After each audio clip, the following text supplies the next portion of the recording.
In this video we're going to cover clients, so let's log in. Previous videos have explained how to install and get to the point that we're at now. So I have Archiware P5 running. I'm going to log in as an admin user into the web interface. We're running 5.1.3 here at the moment, and there is no configuration taken place beyond adding a demo license to this copy of P5. What we're going to cover here is clients. Clients are applicable to backup, synchronize and archive, so they're a pretty important thing to be able to configure. Now you'll see that in the client list after installation localhost appears, so that means that if you're doing a backup and you want to address storage attached to the local machine for either making a backup, restoring, maybe you're doing a synchronize or doing archive, the location of any data attached to the local machine will be accessed via the localhost client. So that client is added when the product is installed.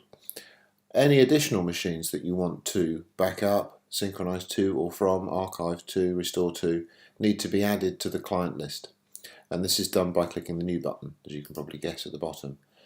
What adding a new client means is that the machine that you add, and you're going to specify that machine via a name and via the IP or DNS name for the machine. That machine, in order for the copy of Archiware running on this machine to talk to it, needs to have Archiware installed on it as well, and it needs to have the same version installed that you're running on the server machine. So a quick bit of scribbling to explain how clients work. This is our local area network, and let's say that this box here is the local machine on which we've installed Prestore to start with. So if you had storage attached to this machine, this is a disk, then you'd be able to back that up, let's say in the case of the backup product, to tape, and you wouldn't need any clients to exist other than the localhost client in order to do that.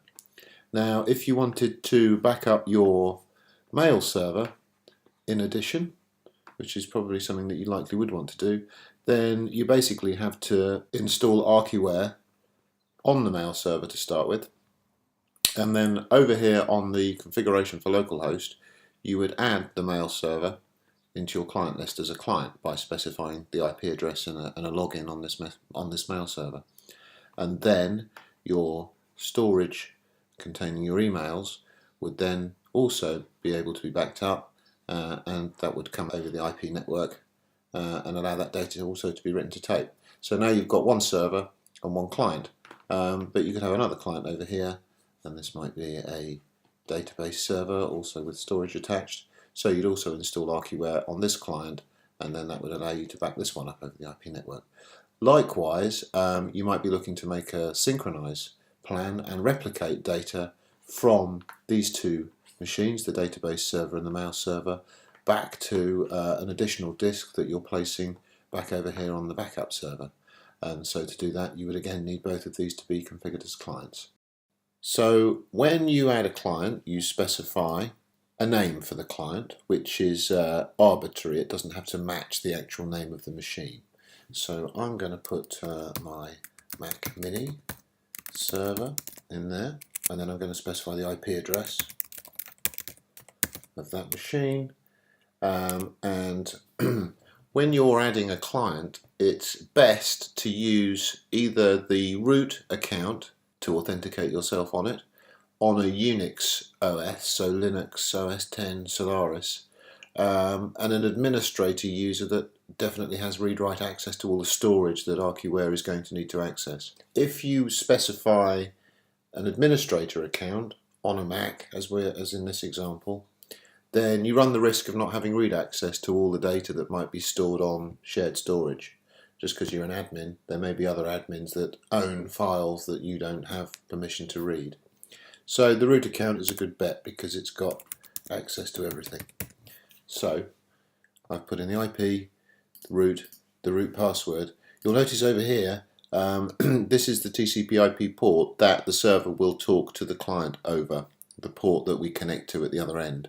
And by default this is the port that Archiware listens on. So it's the same port that the web interface runs on. You're using that same TCP/IP port to connect for a data connection, which is what we're making here. Now, when you click apply, if, as just happened here, a bunch of additional options pops up, then you know that we were able to make that connection over the LAN, over the IP network, and the authentication worked, and Archiware was running at the other end, and the versions matched, so everything was good. If any of those things that I've just listed aren't correct, then you would get an error message, can't connect, or the version's incompatible, and so on. Now, given that we got a successful connection, we get some additional options around communicating with this client over the IP network. We've got compression, encryption, and bandwidth throttling. So compression, which is a yes/no option, is simply performing some zip compression when at one end and unzipping at the other end. So this is going to benefit you if the files will compress. A lot of data these days is already compressed, and will benefit you if the link between the two machines is slow. So if you were going over a relatively slow WAN or public internet VPN connection and your data compresses, that would be the time to try using compression to see if you can speed things up. Otherwise, I'd avoid it. Certainly over a LAN, you're not going to get any speed benefits by compressing. You probably end up just using a lot of CPU cycles on the machines at each end. Likewise, to some extent with encryption, it's going to use CPU cycles, so only do it if you really need to protect the sort of visibility of that data, because it's going across a link that somebody might be able to eavesdrop upon, and the data is sensitive. So that's another yes and no option. Limit bandwidth is designed really to overcome issues where you're getting an unreliable network connection, and we can kind of reduce the pressure that we're putting upon routers and things in between the two machines by introducing some delays in between the packets that we're sending. Sometimes that helps in support issues, otherwise I would tend to avoid it. And finally, at the bottom, it's possible to have P5 upgrade clients. If so, that means that if you upgrade the server to, let's say, 5.1.4 in this instance, the next incremental version up from the one that we're running, then at some point during the day, Archiware would check the clients, realise that they were a point behind, and update them and restart them. But it would always do that at a point where there were no jobs running, so it's not going to interrupt any jobs when it actually performs that restart. So those options can be changed if you want, but generally the defaults are fine. If you close the window, we now see our Mac Mini server listed at the top with a summary of the parameters for that client. A couple of buttons down here allow us to do a ping, which will determine if we are right now able to connect to this client machine and what version it's running. In fact, this machine is slightly out of date, so we'll update it to 5.1.3 in a sec. So let's do that now via the update button. So what update does is it takes the version of the software that's running on the server, packages that up, sends it over the network to the client, has the client perform an update upon itself, and then the client will restart. And that will all take place once we click the update button. So this process takes a little while because, as I said, there's a compressing the current version, transmitting it over the network, and then waiting for the client to restart. But shouldn't take too long on reasonably quick hardware. So there we go, the update process is finished, so that all that remains is for that client to restart itself. And by pinging it, you can verify that this client is now running 5.1.3, so the version matches the version that we're running on the server. So that's all good. Okay, so in future videos we'll be using the clients to actually perform backups and restores. But for the moment I'm just additionally going to show you that there's an additional options and notification sections in the client settings. So let's start with notifications. This allows notifications about completed jobs. So Archiware has a notifications engine which allows, for example, the messages about backup jobs completing okay to be sent either via email to an email address of your choice, or the desktop notifications, which is what we're looking at here within the client settings, allows Mac OS X notifications to be made using the Growl open source notifications system and using Windows balloon tips. If you want this particular client, the Mac Mini server, to have these notifications popping up on the desktop, then you would enable notifications within the client setting. Moving on to additional options, in here there are a couple of settings. The first one is basically fixed restore locations. So that means that if we're doing a backup of this Mac Mini server and then later we come to want to do a restore to restore some of that backed up data, rather than allowing the restore process to choose anywhere on that machine to place the restored files, it's possible to restrict the location of those restored files back to some path or list of paths that you specify here. So for example, if I click the button here to add a new path, it might be that under Users Admin I want to create a new folder called Restore Location and then choose that folder and hit select to add that to my list of paths to restore.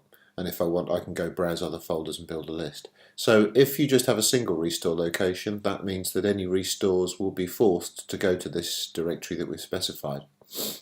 And down at the bottom, when backing up Windows machines that support virtual snapshots, which is a Microsoft technology that allows for a data drive to have a snapshot taken and then released, and the snapshot allows for a stable set of databases to be backed up.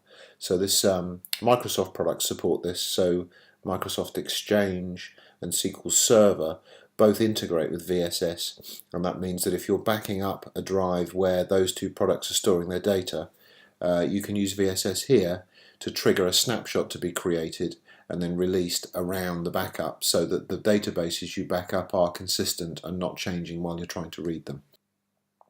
Go to this page for a more detailed explanation about VSS. So all you do here is you're choosing your local data drive, so let's on a Windows machine that might be the D drive, and then you specify a virtual drive, so let's say Y as in the example, and what happens is the D drive, the live changing data is snapshotted, a Y drive is created temporarily for that snapshot, and when specifying the D drive in the backup, we'll actually back up the snapshot Y drive and release the snapshot once we're finished. So those are the additional client options. So I'm going to close that because we don't want to keep any of those changes. The final thing I'm going to show you in relation to clients is has to do with the localhost client. If we double click on the localhost client, you see a different set of options than we saw with the Mac Mini server client.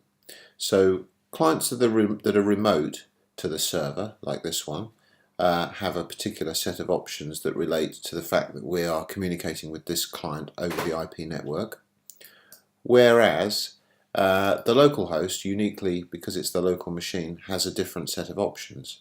And I'm just going to point out the email server settings here. So as I said a little earlier, there's a notification system built into Archiware that allows job statuses, so the completion of jobs generates some log information, and that info can be emailed to somebody within the organization so that they can keep a track of the success of backup jobs and so on without having to visit the web interface. And in order to deliver those emails, the localhost client settings allow specifying a mail server, so this would be an IP or a DNS name of your SMTP mail transfer agent, and the mail sender field just contains the user that those emails will come from. So you might want to set up an alias like Archiware at your organization's domain to have a sensible email address that the mails are being delivered from, and then we will make an SMTP connection to the mail server to deliver the mails. And elsewhere in the product, and this will be discussed in a separate video, the email address or addresses that you wish to have emails sent to are allocated. So remember, this is where you set up the email server. We don't support SMTP authentication, so if you're not able to configure your mail server to allow these mails to be relayed unauthenticated, then it might be necessary to do some additional steps here to get the mail delivery working.